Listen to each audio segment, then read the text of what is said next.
And now to our top story this morning, the investigation into a second apparent assassination attempt against former President Donald Trump is intensifying. The gunman was just a couple hundred yards from the former president as he golfed at his West Palm Beach course yesterday. And the scare comes just 2 months after a gunman shot at the former president at a rally in Butler, Pennsylvania. That's a video you're looking at there. A bullet grazed the tip of his ear. Unlike what happened in Pennsylvania, law enforcement was able to take that suspect into custody alive. And this morning, we're learning much more about him. CBS News Miami's Morgan Rynor is in West Palm Beach now, following the investigation now underway. Morgan, that scene's still very active behind you there. Yeah, and that's because the golf course where the assassination attempt happened is directly behind me. You can see, as you mentioned, it is still very active with cops, crime scene tapes, a mobile command center still blocking off the road. And we're told it's going to be like this until at least tomorrow. The FBI is not only investigating what appears to be a second assassination attempt on former President Donald Trump, but Florida Governor Ron DeSantis says his team is going to be conducting its own investigation as well. The incident occurred Sunday afternoon while Trump was golfing at his West Palm Beach resort. Secret Service agents saw the muzzle of an AK-47 style rifle pointing toward President Trump through shrubbery while he was playing. That's when agents fired toward the person. A witness reported the suspect's license plate numbers to police, and within minutes, the FBI took him into custody without incident on Interstate 95 in a neighboring county.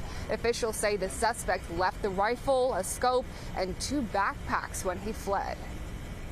Between 300 and 500 yards, but with a rifle and a scope like that, that's not a long distance. And there's also a GoPro on the fence there where he was intent on filming what was going on.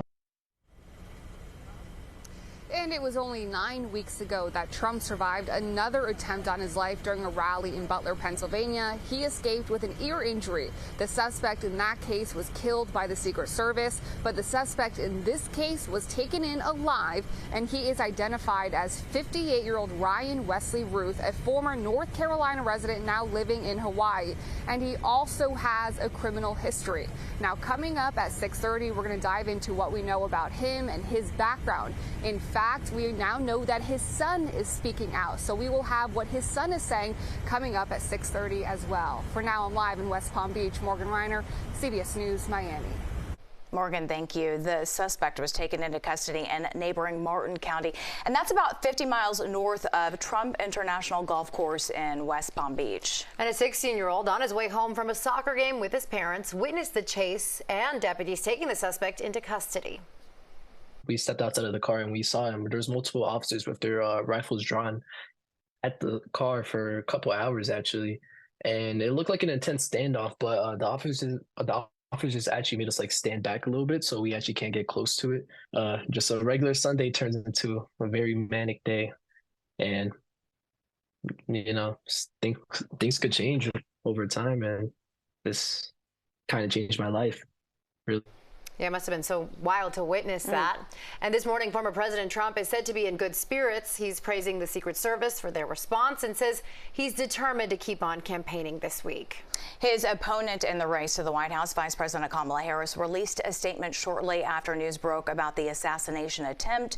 It reads in part, quote, "I condemn political violence. We all must do our part to ensure that this incident does not lead to more violence. I am thankful that the former President Trump is safe." And President Biden also put out a statement reading in part, quote, "There is no place for political violence or for any violence ever in our country. And I have directed my team to continue to ensure that Secret Service has every resource, capability, and protective measure necessary to ensure the former president's continued safety."